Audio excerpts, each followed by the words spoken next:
Show, ആ പാച്ചൻ ഉണ്ടായിരുന്നെങ്കിൽ ഈ കുട പിടിക്കാതെ കഴിക്കായിരുന്നു. കൈ കഴിക്കണു. ലക്ഷണം കണ്ടിട്ട് മഴയും കാറ്റും ഉടനെ ഉണ്ടാവും. അടുത്തെങ്ങും വീടും കാണില്ലല്ലോ. ഭഗവാനെ, കുഴങ്ങൂലോ. ഐ, ഈ കുട എന്താ ആദ്യമായിട്ട് കാറ്റ് കാണുന്ന പോലെ അടങ്ങി നിൽക്കുക. കുട അവിടെ അടങ്ങി നിൽക്കുക. ഭഗവാനെ, ചതിച്ചൂലോ.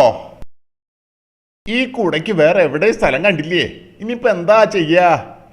കുട ഇല്ലാണ്ട് പോവാനും പറ്റില്ലല്ലോ. ഏതായാലും കയറി എടുക്കുക തന്നെ, അല്ലാണ്ട് ഇങ്ങനെ നിന്നിട്ട് കാര്യമില്ലല്ലോ.